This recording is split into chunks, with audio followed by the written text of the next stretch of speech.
ജാനിക്കുട്ടിയായിട്ട് ഞങ്ങളൊരു ടൂറ് പോവാണേ. ഞങ്ങൾ പോകുന്നതെന്ന് പറഞ്ഞാൽ ഞങ്ങളുടെ കൊല്ലം മൺട്രോത്തുരുത്ത് എന്ന് പറയുന്ന സ്ഥലത്താണ്. നല്ല വൈബാണ് അവിടെ. അങ്ങനെ ജാനിക്കുട്ടിയും കൂട്ടി ഞങ്ങളെല്ലാവരും കൂടെ, ഞാനും വൈഫും കുട്ടികളും ഉണ്ടേ. അപ്പോൾ ജാനിക്കുട്ടി ഭയങ്കര എക്സൈറ്റഡാണ്. അവൾ ആദ്യമായിട്ടല്ലേ ഇതൊക്കെ കാണുന്നത്. അങ്ങനെ നല്ല രസമാണ് കാണാനൊക്കെ. വലിയ കായലാണ്, 6 കായലും കൂടെ ഒരുമിച്ച് ചേരുന്ന സ്ഥലമാണ്. അപ്പോൾ അങ്ങനെ ഇത് അത്യാവശ്യം ഇൻസ്റ്റഗ്രാമിലൊക്കെ അത്യാവശ്യം ഫേമസ് ആയൊരു തുരുത്താണ്, മൺട്രോത്തുരുത്ത് എന്ന് പറയും. അങ്ങനെ അവിടെ പോയി നമുക്ക് വീഡിയോ ഒക്കെ എടുത്ത് ഞങ്ങൾ പിള്ളേരെല്ലാം ഉണ്ട്. പക്ഷേ ജാനിക്കുട്ടി നല്ല ഭംഗിയാണ്, മൊത്തം കാഴ്ചകളും കണ്ടുകൊണ്ടിരിക്കുകയാണ്. അങ്ങനെ ഞങ്ങൾ വള്ളം ഒരു തുരുത്ത് പോലൊരു സ്ഥലത്ത് വന്ന് അടുത്ത് ഞങ്ങൾ ഇറങ്ങി അവിടുന്ന് കരിക്കും വെള്ളമൊക്കെ വെട്ടി കുടിച്ച്, അങ്ങനെ പിള്ളേരാണെങ്കിൽ വെള്ളത്തിലൊക്കെ ചാടി നല്ല വൈബാണ്. അങ്ങനെ അവർ കരിക്കുമ്പോഴൊക്കെ കുടിച്ച്, ജാനിക്കത് കണ്ടപ്പോൾ വെള്ളം വേണം. അങ്ങനെ സ്ട്രോ വെച്ച് നോക്കി, പക്ഷേ അവൾ കുടിച്ചില്ല.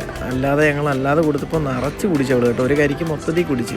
അങ്ങനെ വീണ്ടും ഞങ്ങൾ യാത്ര തിരിച്ച് കുറച്ച് കണ്ടൽക്കാട് പോലുള്ളതിൻ്റെ അകത്തൂടെ കയറി പാലത്തിൻ്റെ അടിയിൽ കൂടെ ഒക്കെ കുറച്ച് അഡ്വഞ്ചർ പോലെയൊക്കെ ചെയ്ത് നല്ല ഹാപ്പിയായിട്ട് ഞങ്ങളിങ്ങനെ പൊയ്ക്കൊണ്ടിരിക്കുകയാണ്. അങ്ങനെ പോയി കൂട്ടത്തിലാണ് ഞങ്ങൾക്ക് ഐസ്ക്രീം വേണമെന്ന് പറഞ്ഞു. അങ്ങനെ ഐസ്ക്രീം ഉള്ളിടത്ത് വെള്ളം നിർത്തി, അതും മേടിച്ച് കഴിച്ച് ഞങ്ങൾ ഹാപ്പി ആയിട്ട് തിരിച്ച് വീട്ടിലെത്തി.